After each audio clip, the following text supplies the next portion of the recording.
told me, this is the way, walk here therein. I can see the picture now where we were. They were finished the service.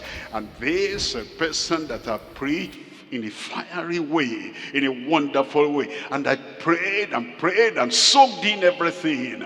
He saw me at the car park, or about to go out of the car park, and he said, mentioned my name. He said, you carry this thing too far. I said, sir, tell me what I'm carrying too far. He said, this, and this.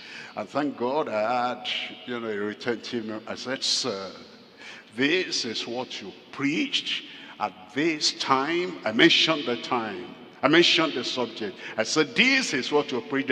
He said, that's on the pulpit. I'm telling you. I said, no, sir.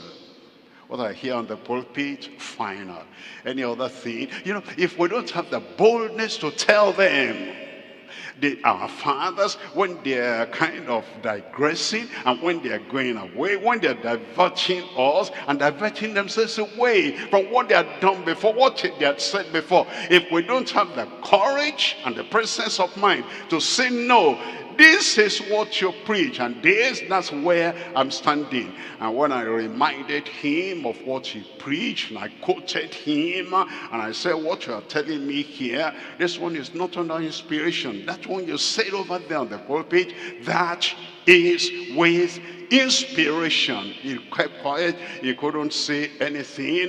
But to understand, sometimes fathers and mothers and elders and people, they may kind of deviate from what they had preached before, but we stand, and it says, for fathers have transgressed, have trespassed, and done that which is evil in the eyes of the Lord our God, and they have forsaken him, and they have turned away their faces from the habitation of the Lord, and turned their backs. Look at verse 15. In verse 15, and they gathered their brethren and sanctified themselves. That's what we were told in verse 5. And immediately, they were not deliberating, they were not doubting, they were not disputing, they were not arguing. They gathered themselves, the brethren, and they sanctified themselves and came according to the commandment of the king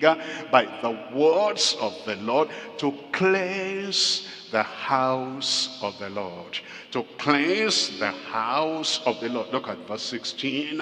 In verse 16, it says, and the priest went into the inner part of the house of the Lord to cleanse it. That's where the cleansing should begin. The inner part of the temple of God, the inner part of your life, the inner part in your heart. That's where the cleansing begins. To cleanse it, and they brought out all the uncleanness that they found in the temple of the Lord into the court of the house of the Lord. And the Levites took it and to carry it abroad on into the brook Kidron. It tells us that we're to continue that generous contribution of our time, contribution of our treasure, contribution of our expertise, what we know to do, and we do it the way it ought to be done. And we do it in love. In 1 Thessalonians chapter 4, reading from verse 9. 1 Thessalonians chapter 4, verse 9. But as touching brotherly love, ye need not that I write unto you. For ye yourselves are taught of God to love one another. Ye yourselves are taught of God. When you are taught by God, it's like, we've been to school, and I remember one of my lecturers.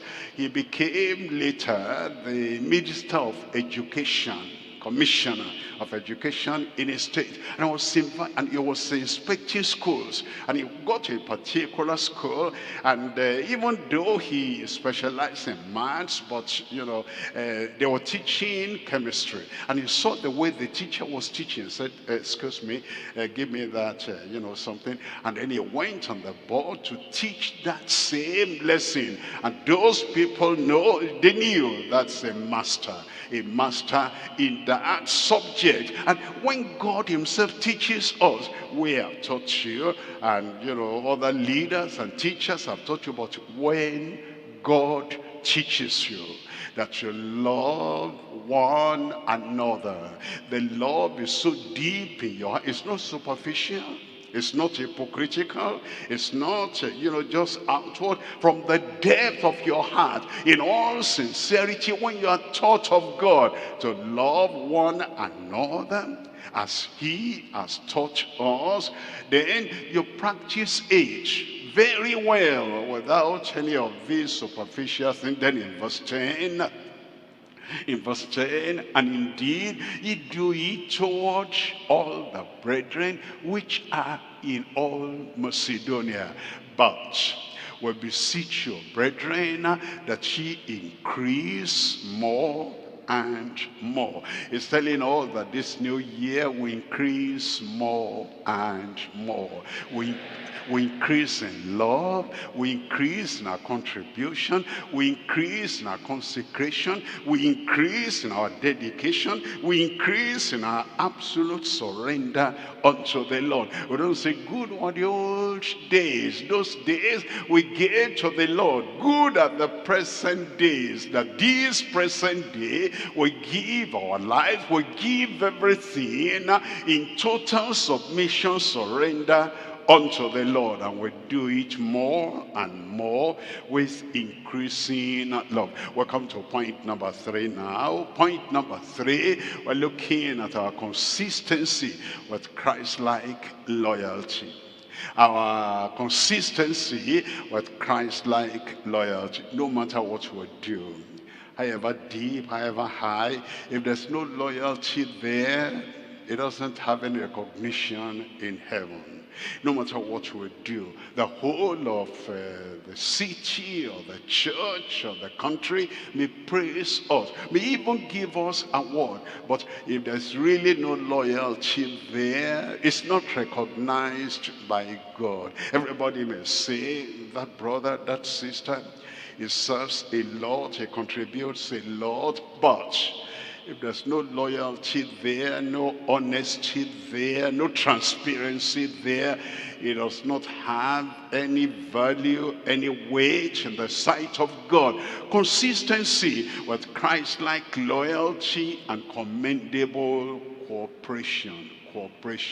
That you cooperate with each other. John chapter 8, I'm reading from verse 29. John chapter 8, verse 29.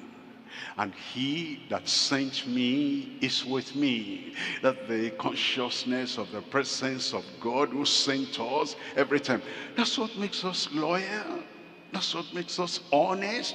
That's what makes us transparent. That's what makes us devoted, because we know, like Christ knew, he that sent me is with me. The Father has not left me alone, for I do always those things that please him. I do always, not superficially, because superficial service does not please God.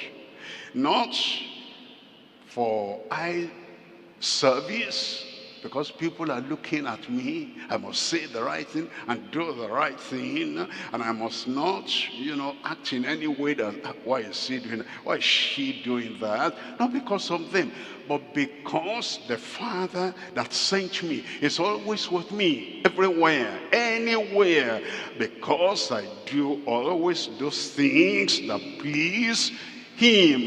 That the reason we're consistent with Christ-like loyalty and commendable cooperation. It says in verse 30, as he spake these words, many believed on him. Verse 31, Then said Jesus to those Jews which believed on him, if ye continue in my word, then are ye my disciples indeed. We're looking at three things here. Number one, our commission to labor for the Lord. Number two, our cooperation in loyalty to the Lord. Number three, our concentration in love for the Lord. Number one is our commission to labor for the Lord. Our commission to labor for the Lord. In Luke chapter 19, reading from verse 10, for the Son of Man is come to seek and to save that which was lost. Morning, afternoon, and evening, month after month, year after year, the Son of Man is come to seek